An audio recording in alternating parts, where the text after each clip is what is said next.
Bienvenue sur Clapotis. Cet épisode fait partie de la série consacrée à l'histoire littéraire. Et oui, savoir identifier un mouvement littéraire, connaître ses caractéristiques, par ses thématiques, les particularités d'écriture, est primordial pour vous lorsque vous êtes amené à construire un commentaire littéraire sur un texte inconnu le jour J, le fameux jour de l'épreuve écrite. Par exemple, si on voit la date de 1550 sur le texte qu'on vous demande de commenter, bien sûr qu'on ne pourra pas ne pas se centrer sur l'influence du contexte historique et surtout bien sûr littéraire qui est la fameuse période de l'humanisme. On risquerait d'oublier un pan de l'analyse littéraire. Par contre, si vous êtes capable d'avoir en tête des points majeurs d'un mouvement littéraire, eh bien ceux-ci vont vous permettre d'orienter vos analyses de façon pertinente. Ils vous permettront par exemple d'intégrer des éléments intelligents dans l'introduction générale, de contextualiser votre texte et encore mieux, de développer des analyses orientées dans les axes d'étude pour donner une finesse dans vos analyses stylistiques et littéraires. Bref, cet ancrage, vous vous en doutez, ne pourrait être qu'apprécié par votre correcteur. Imaginons, rien de pire que de commenter un texte des années par exemple 1680 en oubliant complètement d'évoquer le classicisme et pire en se trompant de mouvement. Pour vous faciliter la mémorisation du contenu, eh bien nous aurons toujours la même trame. Nous débuterons par le contexte historique pour comprendre l'environnement et faire émerger ensuite les caractéristiques thématiques, littéraires principales de ce mouvement. On évoquera bien sûr ensemble les auteurs principaux et bien évidemment, votre épisode, comme tous les autres d'ailleurs, sera accompagné d'une infographie, même deux, l'une sous forme d'une frise chronologique pour mieux situer les dates importantes du mouvement et une autre qui vous récapitulera donc tout ce que vous devez retenir et ce avec quelques citations que vous pourrez mémoriser facilement et intégrer dans vos commentaires. Alors dans l'épisode précédent, consacré au baroque, nous avions vu combien les événements historiques avaient conditionné son apparition. Eh bien aujourd'hui, on va s'intéresser au mouvement qui va lui succéder et nous verrons comment un homme à lui seul, de par sa posture de monarque absolu, va insuffler tous les idéaux de ce mouvement. Vous l'avez compris, nous allons parler aujourd'hui du mouvement majeur qui a dominé une période non négligeable du XVIIe siècle, c'est le classicisme. Pour en parler, et surtout pour comprendre ce mouvement, on va s'intéresser au contexte historique et politique tout d'abord. Et puis après, on verra bien sûr les caractéristiques du mouvement. Alors on est bien d'accord que le classicisme, déjà, première chose que vous pourrez retenir, c'est un mouvement qui, avant tout, a refusé les excès du mouvement baroque. Il témoigne de façon évidente de la volonté des écrivains et des artistes, de façon générale, de faire triompher la raison et la musique dans les arts, les lettres et la langue française. Pour le situer dans son siècle, on pourrait dire que le classicisme se développe avant tout dans la seconde moitié, entre 1635 et 1715, et culmine véritablement pendant la période de 1660-1685. Et le terme classicisme est d'ailleurs inventé au XIXe siècle pour désigner le siècle de Louis XIV. Alors intéressons-nous à ce fameux contexte historique et politique qui permet de comprendre ce mouvement littéraire. Et dans vos démonstrations, par exemple en commentaire littéraire ou en dissertation, il est important de montrer comment il va conditionner les thématiques, les écritures de tous ces artistes. Revenons un petit peu en arrière, nous sommes en 1643. Louis XIII meurt et le futur Louis XIV n'a que 5 ans. Et comme vous le savez, dans ce cas-là, c'est sa mère, Anne d'Autriche, qui va assurer ce que l'on appelle la régence, en s'appuyant notamment sur le fameux cardinal Mazarin. Cette période est marquée par ce que l'on a appelé la Fronde. Elle va durer de 1648 à 1653 et c'est un épisode qui marquera à vie Louis XIV, vous allez comprendre par la suite. Alors la Fronde, c'est quoi? Pour vraiment résumer très rapidement, c'est un soulèvement des parlementaires parisiens et des grands seigneurs qui protestaient contre les importantes levées d'impôts.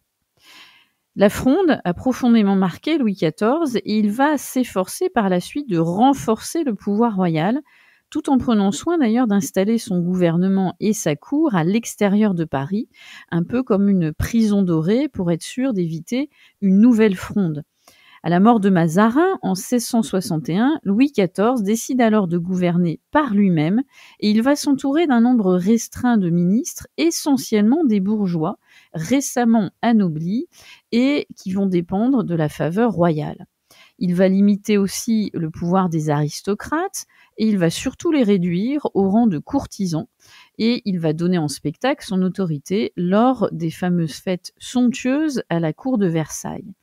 Et on pourrait dire que de 1661 jusqu'à sa mort en 1715, Louis XIV va exercer pleinement ce qu'il appellera lui-même le métier de roi, en s'appuyant sur la conviction qu'il est un monarque de droit divin, et bref, on peut dire qu'il est pour lui le maître absolu de ses sujets. Alors, ce contexte politique, historique, va déterminer bien sûr l'orientation des arts et de la littérature en particulier.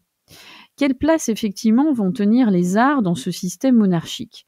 Eh bien, les artistes et les écrivains vont participer à la glorification du pouvoir royal.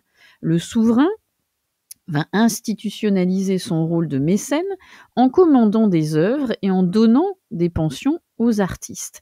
Et c'est lui qui va donner en quelque sorte l'orientation, le tempo de ce que devrait être ce que devront être plutôt à son image toutes ces œuvres et toutes ces créations.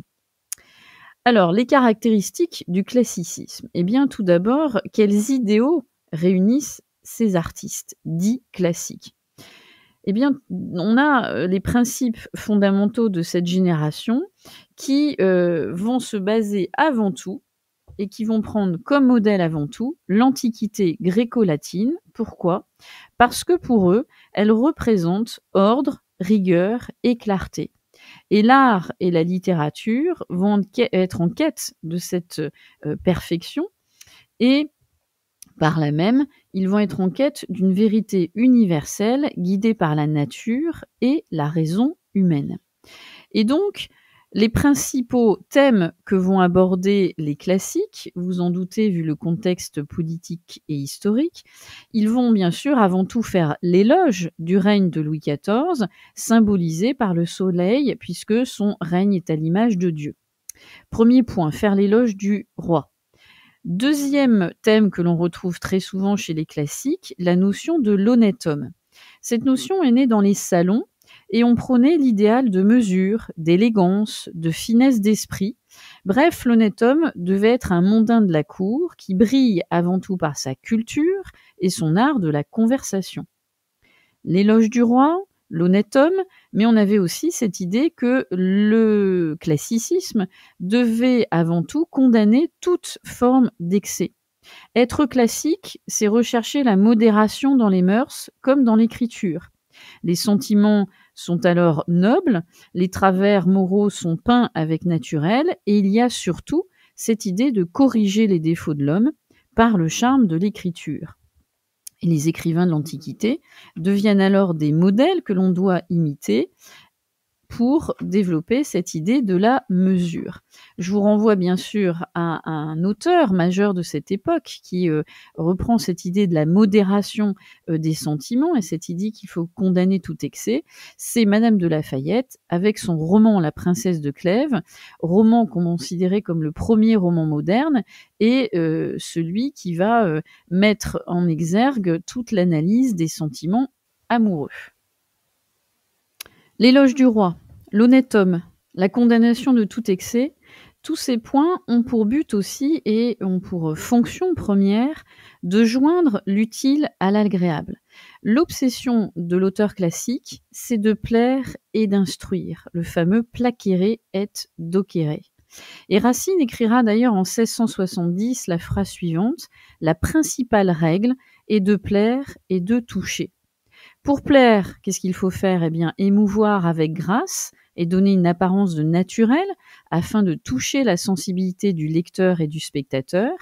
Et l'utilité des œuvres est mesurée à leur visée morale qui cherche avant tout à faire réfléchir le public pour corriger les comportements humains excessifs. Et bien sûr, vous retrouvez cela dans les fameux auteurs qu'on pourrait cataloguer sous la dénomination les trois là, tout simplement parce que leur nom débute justement par La Bruyère, La Fontaine et La Rochefoucauld. Après avoir vu les thèmes, intéressons-nous pour clore cet épisode aux genres littéraires qui sont privilégiés avant tout par nos écrivains. Vous en doutez, le genre privilégié avant tout, c'est le théâtre. On le considère comme le genre noble par excellence à l'époque. Et on va utiliser principalement la tragédie et la comédie. Et je vous renvoie bien sûr à nos auteurs célébrissimes que sont Racine, Corneille et bien évidemment Molière. Mais on utilise aussi le roman, la nouvelle, la lettre, la fable, bref, tous les genres argumentatifs que l'on considère comme étant synthétiques, courts, pour frapper l'attention du lecteur. On va utiliser donc, on l'a évoqué tout à l'heure, la fable, mais aussi les maximes. Et ces œuvres se conforment à des règles explicitées, bien sûr, notamment pour le théâtre, la règle des fameuses 3 unités, genre à l'époque donc le plus prestigieux, et incarnées, ou illustrées plutôt, par le fameux art poétique de Nicolas Boileau. Si on revient à nos maximes, on voit qu'elles sont utilisées et elles ont un grand succès. Pourquoi ? Parce qu'elles permettaient de faire réfléchir et d'instruire le lecteur de façon très synthétique et on frappait tout de suite l'esprit, ce qui expliquera d'ailleurs leur grand succès. Et quand on évoque les genres littéraires, on est aussi amené à évoquer les procédés stylistiques. On aime beaucoup chez les classiques, et vous le trouverez dans les écrits que vous aurez ou à commenter ou à utiliser pour une dissertation.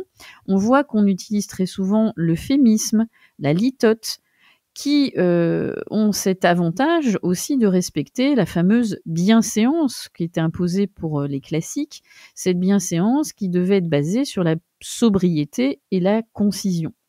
Et puis aussi, dans les procédés très souvent utilisés par les classiques, on retrouve l'utilisation du parallélisme, de la symétrie, qui sont à l'image, bien sûr, de l'ordre et de l'équilibre requis pour répondre ou correspondre à cet esprit insufflé par Louis XIV.